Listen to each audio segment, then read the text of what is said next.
The Lion's Roar Proclaiming Extrinsic Emptiness by Jamgun Ju Mipham Gyatso. Namo Guru Manjushriye.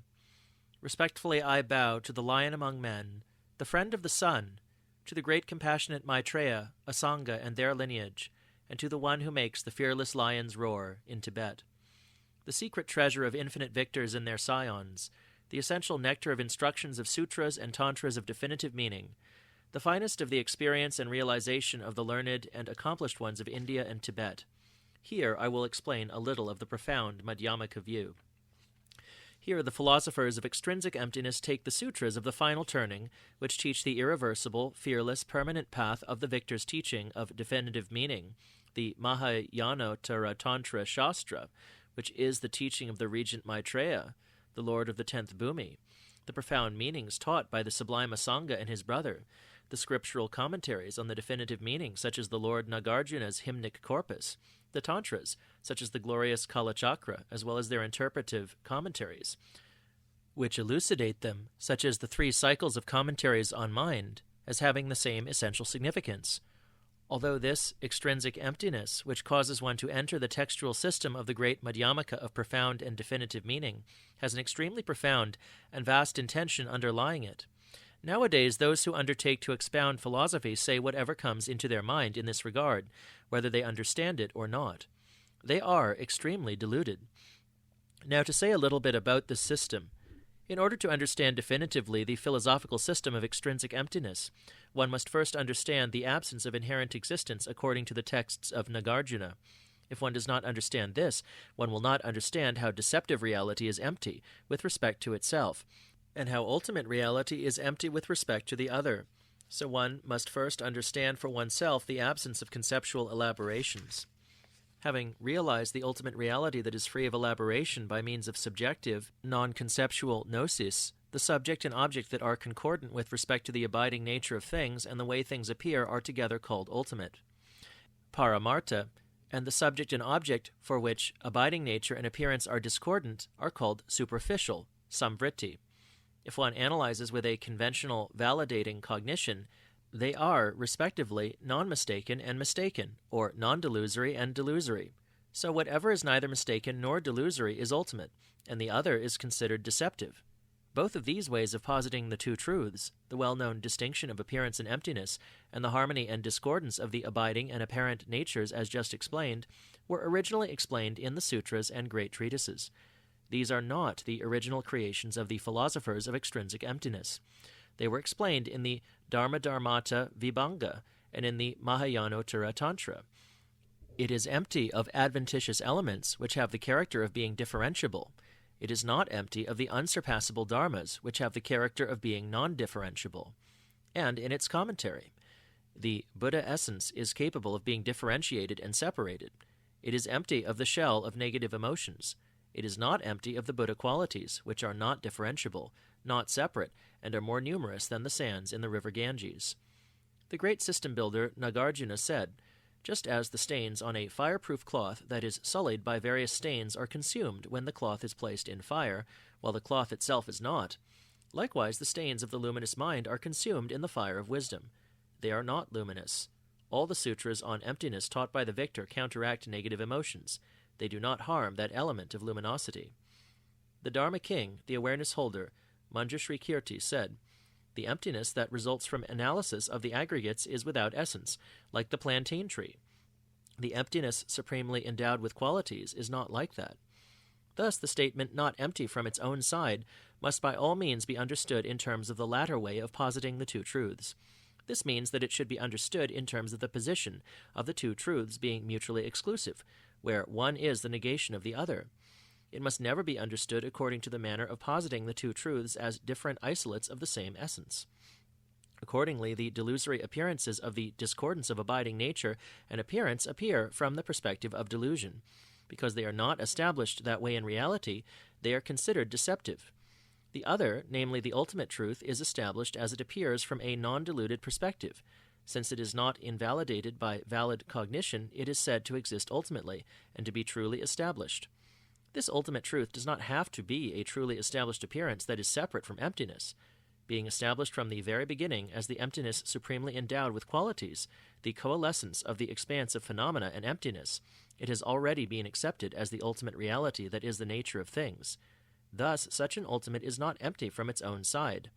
To take a conventional example, a coiled rope is ultimate reality. A snake should be posited as deceptive reality in relation to it. They should be differentiated as conventionally established and non-established, respectively, as it is impossible for them to be either both false or both true. Thus, the ultimate is not empty of its own essence because the ultimate has both a non-deluded subject and a non-delusory object, because what exists there cannot be invalidated by a valid cognition that proves otherwise, because it is what is proven after the reasoning establishing emptiness has already been applied, and because in establishing it according to conventional validating cognition, no one in this world, including the gods, can dispute it in accordance with the Dharma. Since the ultimate is true and non-mistaken from its own side, it is never empty of dharmas that exist in that way. If it were empty, there would have to be some valid cognition that posited it as deluded and untrue, and that is impossible. If it were possible, and the peace of nirvana were unreliable, then this position would, except for devils and tirtikas bereft of valid cognition, not be something for those with faith in this teaching to expound.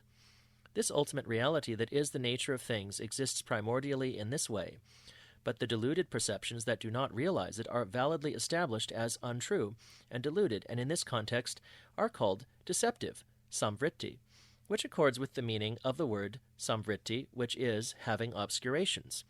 So, the ultimate is empty of that deception. It is empty of the very subject and object that comprise the deluded perceptions that are termed deceptive. For example, a rope is empty of being a snake.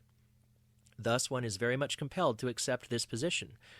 According to other philosophical systems that claim to refute extrinsic emptiness, truthlessness in Gelug Prasangika is the probandum of an ultimate analysis, but one should not take it, i.e. truthlessness, as a negandum.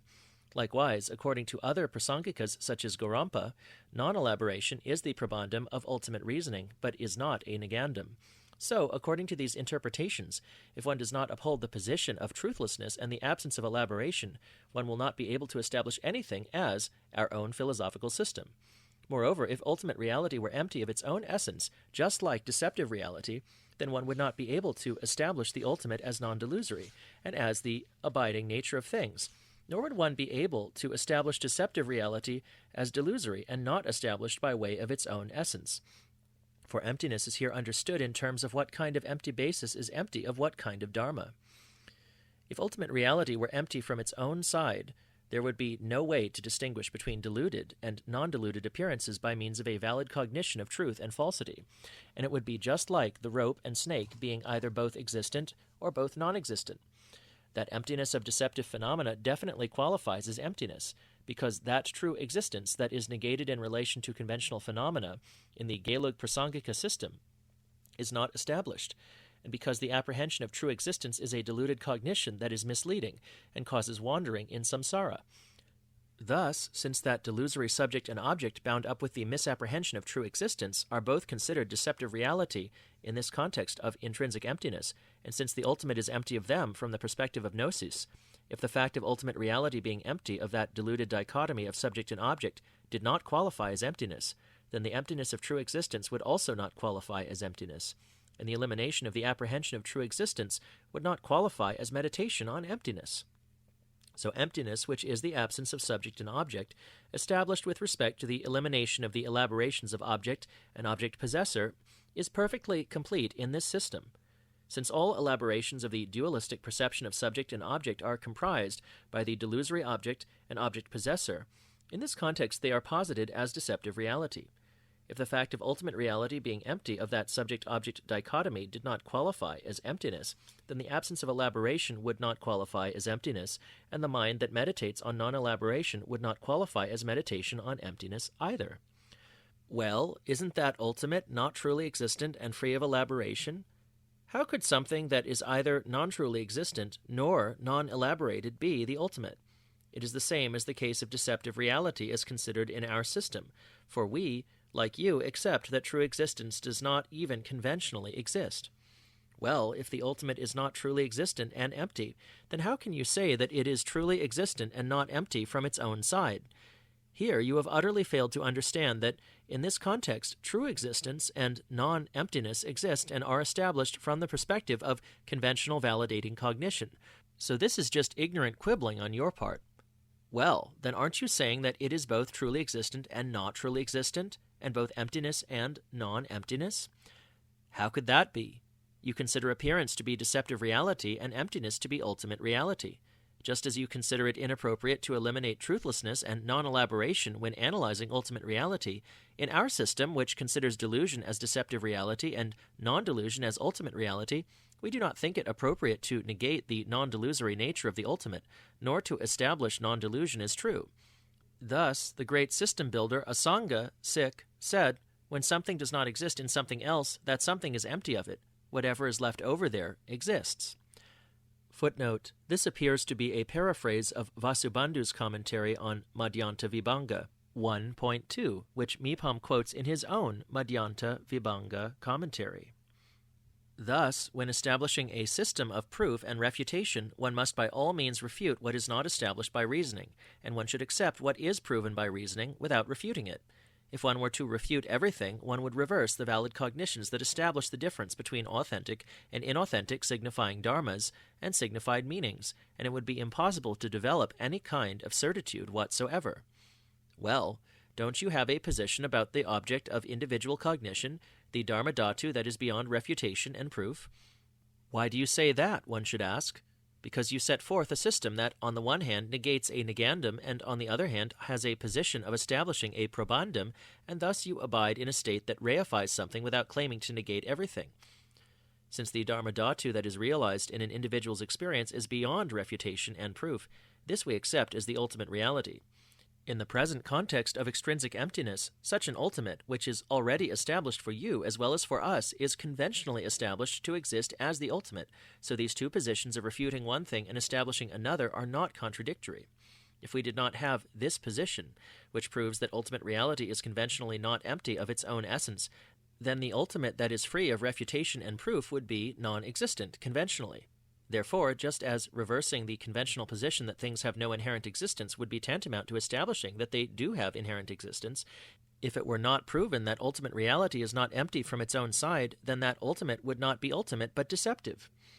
Given that it is already established that the ultimate is not truly existent from its own side and is without elaboration, one might think that the verbal expression, the ultimate is not empty from its own side, disqualifies it from being empty, and is the untenable view that existence and peace are not equal, and that the ultimate is isolated, permanent, and unchanging. This, however, is a case of not having even a partial understanding of this great philosophical system. According to the position that emptiness is the absence of true existence and is free of elaboration, how could it have true existence or elaboration? The mere statement that the ultimate is established as the ultimate is a conventional distinction about what is empty and not empty, by means of showing that ultimate reality is not deceptive reality. This conventional distinction between ultimate and relative is the probandum here. If, to accept this distinction conventionally, were to hold a view that reified emptiness as a thing, then to accept the absence of true existence would be to hold an untenable view, clinging to emptiness as a non-thing, and to accept non-elaboration would also be to hold an untenable view, reifying emptiness as an inexpressible thing. In brief, in this context of extrinsic emptiness, the bases of the designations of ultimate and deceptive are respectively the absence of delusion and the distinct apprehension of objects by subjects that are deluded about them. The non-delusory ultimate is the object of a non-deluded mind, is true, and is accepted as being empty of the delusion of deceptive reality. Conventionally, it is not empty of truth because it is held to be the experience of sublime beings. If the ultimate were empty from its own side, then it would not be possible to posit it as the basis for the emptiness of deceptive reality. Since it would not be possible to determine the difference between what exists and what does not exist as an object of sublime perception, the ultimate would not be the ultimate, and the deceptive would not be deceptive, but would be entirely on the same level as the ultimate. Therefore, it is completely inappropriate not to accept this position.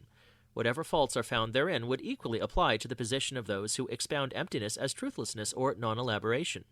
Also, it is not the case, since samsara and nirvana here have become different because of being non-existent and existent respectively, that there is no equality of existence and peace.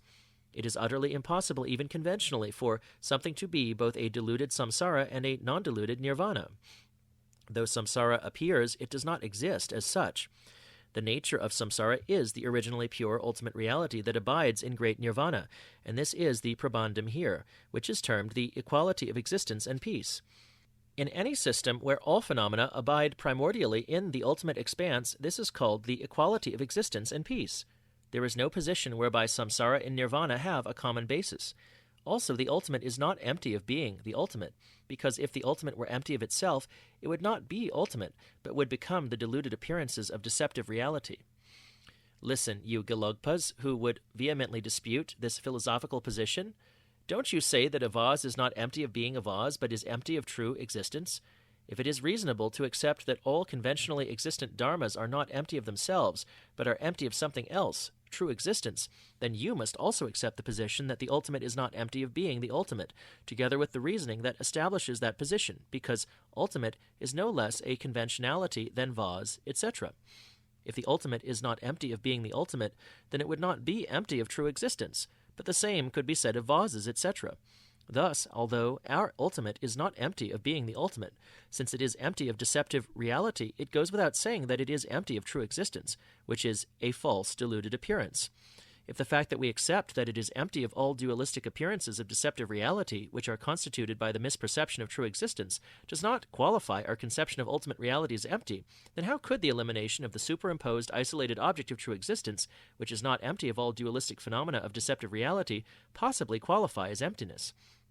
Just as you say that true existence is negated, but truthlessness never can nor should be negated, likewise we negate the deluded appearances of deceptive reality, but maintain that the non-delusory ultimate never can nor should be negated. In brief, in your line of reasoning that establishes truthlessness without negating deceptive reality, the basis for the designation of emptiness winds up being deceptive reality. So ultimate reality is not empty of deceptive reality. We say that the basis for the designation of emptiness is ultimate reality, and that it is empty of deceptive reality. You maintain an ascertained emptiness, which is the emptiness of true existence, with respect to a basis of emptiness, which is truthlessness as absolute negation. And you maintain an ascertained deceptive appearance, which is not empty from its own side, but is empty of an extrinsic true existence. Thus, in your system, appearance and emptiness, as bases of emptiness, are never mixed together, and the equality of existence and peace is utterly impossible in either of the two levels of truth. Therefore, please look into the important details of this point. In our system, both objective emptiness and the subject, which is gnosis, are ultimate. In the final analysis, both of these are the non-difference of the two truths of appearance and emptiness, so the ultimate expansive phenomena is not an ascertained emptiness. It is not empty of the inseparable Buddha bodies and gnoses, and abides as the primordial, spontaneously present essence body, svabhavakaya. Your ultimate, which is the ascertained emptiness of absolute negation, is a non-entity that is distinct from conventional appearances. It will never, ever be endowed with even a fragment of the Buddha bodies and gnoses. The conventional appearances that are different from it exist, but they are of no use for understanding that emptiness, because appearances and emptiness are utterly incapable of being combined. Thus, since the object of the root of samsara, which is the apprehension of true existence, does not exist, the subject and object both are deceptive delusions. So in your system, deceptive reality should be considered as just true existence and the apprehension of true existence. In your system, conventional appearances are not ultimate because they are not emptiness, and they are not deceptive reality because they are non-deluded appearances or are immune to ultimate analysis. Because although they are not immune to analysis with respect to true existence, they are immune to analysis insofar as they are not conventionally empty from their own side. Thus, truthlessness and all conventions would be ultimate reality, true existence alone would be deceptive reality, and the apprehension of true existence would be a substantial entity, like vases and so forth. Though it is reasonable to assert that the object of truly existing appearance and the subject of apprehending true existence together are the deceptive reality wherein the abiding nature of things and appearances are discordant, and that truthlessness and the apprehension of truthlessness are the ultimate wherein abiding nature and appearance are concordant, it is not reasonable to assert that both subject and object without dualistic appearance are the ultimate, and that the existence of dualistic appearance is deceptive reality. If vases and so on were not empty from their own side, the dualistic appearance of existence and the mind that apprehends duality would become the subject and object wherein abiding nature and appearance are concordant, and the absence of dualistic appearances and the apprehension of duality would become delusion, wherein abiding nature and appearance are discordant. In brief, in your system, the rational negandum is only true existence. To meditate on emptiness is to abandon only appearances of true existence and the apprehension of true existence, and nothing else. In the meditative absorption of those training on the sublime paths, why shouldn't all deceptive appearances empty of true existence be non-apparent? Though they are not objects of rational negation, they are negated on the path, and cease to appear. That path, which is like a shade tree, causes existent things not to appear. If the fact of non-existence appears, why can one not see what exists? Because one sees their non-existence. As it is said, what is this form of darkness? Such a path is amazing.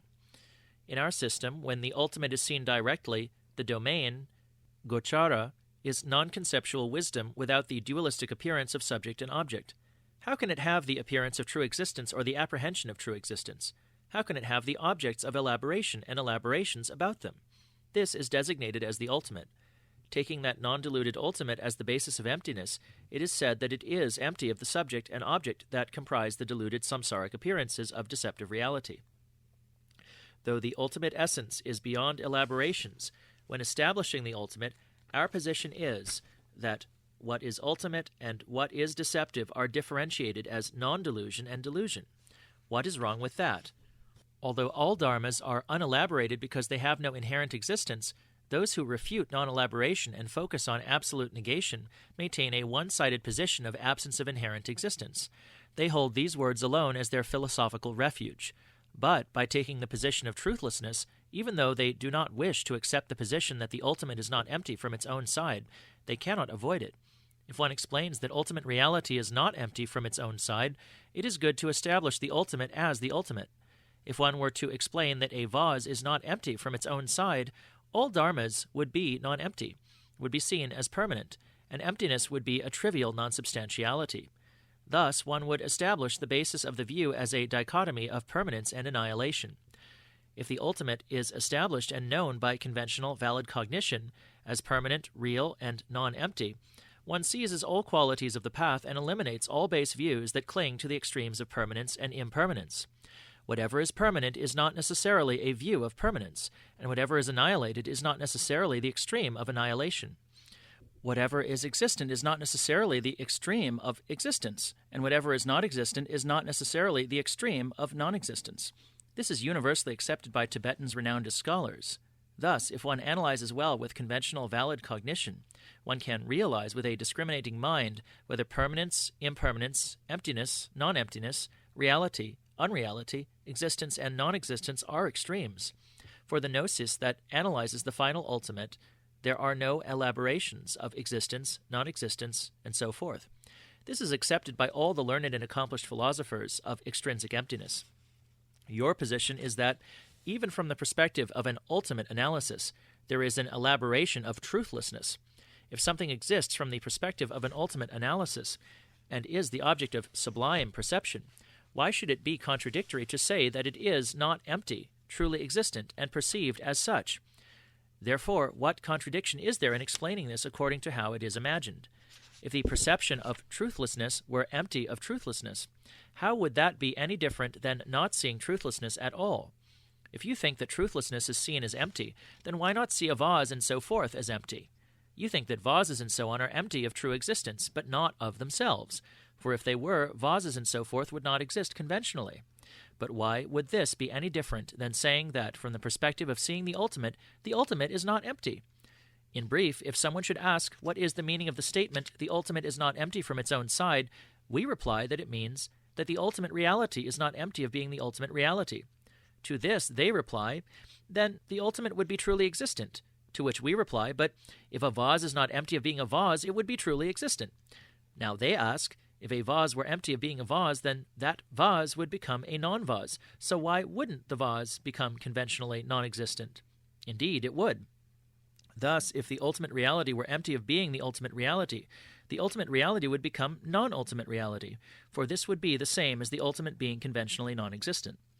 Therefore, if it is reasonable for truthlessness, non-elaboration, emptiness, and the ultimate to be accepted as the probanda of an ultimate rational cognition, but unreasonable for them to be accepted as neganda of such a cognition, then you must definitely assert that truthlessness and so forth exist. The fact that you do not accept their non-existence means that you accept that in the perspective of conventional validating cognition, the ultimate and emptiness are true, existent, and non-empty, and do not accept that they are untrue, non-existent, and empty. The pristine cognition of the equipoise that sees the ultimate must see, apprehend, have as objects, and accept as real the aforementioned truthlessness and so forth. Therefore, it would be wrong to claim that pristine cognition does not see, apprehend, have as an object, or witness the non-existence of that truthlessness, etc. Everyone accepts that ultimate emptiness is the perspective of sublime vision, exists, is established as true, and so forth. If it is accepted as truly existing, clinging to emptiness as true will not be eliminated. But you also say it is not appropriate to negate clinging to it as conventionally true. The thought that what is in fact true is established as such is not the clinging to truth that should be eliminated by reasoning or the path, just as apprehending truthlessness as truthlessness is not a negandum. A true existence that is immune to an ultimate analysis is not something that needs to be analyzed here, for it has already been determined as false by the reasoning that establishes the ultimate, and because the emptiness of true existence is included in the explanation of the ultimate being empty of deceptive reality. Thus, just as you say that although there is no true existence in truthlessness, the apprehension of truthlessness should never be eliminated, in quite the same way we assert that although it is empty of dharmas that are immune to ultimate analysis, the apprehension of that ultimate per se is truly established, and not empty of its own essence, is not something to eliminate. Just as you assert that by analyzing with an ultimate analysis nothing is found to be immune to analysis, and that no dharma that is not negated by such analysis is ultimately established, you likewise maintain that true existence is the only negandum of rational cognition that analyzes the ultimate, and is abandoned by non-conceptual gnosis. You also say that if one were to assert that anything that is reified as a dharma is to be negated and abandoned by those two, viz. By analysis and gnosis, that would be the extremely wrong view of Ha-shang. According to that position, rational cognition and pristine cognition negate and abandon, respectively, the dualistic appearances of deceptive reality. But this establishes well the fact that the objective ultimate that is empty of deceptive reality, the subjective pristine cognition, and the ultimate dharmas that are seen by pristine cognition are not negated or abandoned. If all objects were always taken as objects of negation and abandonment, all dharmas in their multiplicity and mode of existence would be the neganda of reasoning and the path, and that would result in a space-like nihilistic emptiness of complete nothingness. Thus, by disavowing our position, all those Tibetans who look down on this theory established by exponents of extrinsic emptiness wind up establishing all the theories of extrinsic emptiness automatically. Thus, whatever is existent, whatever is non-existent, whatever is real, and whatever is non-empty are not necessarily extremes, nor are all minds that apprehend things in those ways the apprehension of extremes. As it is said, the Buddha thoroughly comprehends what exists as existent, and what does not exist as non-existent. Modes of existence, modes of non-existence, what is truly existent and non-existent, what is empty and non-empty, and so forth, are differentiated and systematized by the analytical wisdom of meditative aftermath. As these are established by the valid cognition that investigates the meaning of whatever exists without confusing any conventionalities and differentiating each phenomenon, they are not objects of negation. The supreme protector, lion of the Shakyas, sounded this lion's roar to his fearless retinue, gratifying those who found confidence in it with prophecies of irreversibility. The rivers of the intentions of the Lord of the 10th Bhumi, the regent Ajita, and those dwellers on sublime ground, Nagarjuna and Asanga, are united in the expanse of gnosis. Any contradictions seen therein are just the faults of one's own mind. Although all dharmas are empty of essence, the element of luminosity, the bodies, and gnosis are spontaneously present, like the sun and its rays. The meaning of the great Madhyamaka, the coalescence of appearance and emptiness, is not deceptive for sublime perception, and is the ultimate truth. The dualistic appearances of conventional reality are deceptive delusions. Opening the eyes of wisdom that discern modes of existence and appearance, this excellent supreme explanation is like a bejeweled lamp. For that reason, intelligent, honest, and fortunate ones will develop eyes to see this profound meaning. Dwelling in the mansion of the essence of definitive meaning, may they be rich with the joys of benefiting themselves and others. Like the fresh brilliance of the harvest moon, may the virtue of this effort permanently banish the burning torment of the 5 degenerations. May the lily garden of the scriptures and realizations of the Lord of Sages explode into blossom, and may the ocean of liberation swell. In all my lives may I be protected by the gentle Lord, and perfect my skill in scriptures, reasoning, and personal instructions. From the heights of the peak of the supreme vehicle, may I proclaim this fearless lion's roar. To this, the essential abbreviated kernel of a composition spoken by the unique lion among Tibetan philosophers, the Lord Lama, the omniscient Mipham Jampal Jepe Dorje, I added my own words as the introductory and concluding verses. It was edited by Jamyang Lodro Gyamtso at his residence, the College of Glorious Shechen Tenyi Dargye Ling. May this cause the tradition of the great Madhyamaka of definitive meaning to spread in all directions and to persist.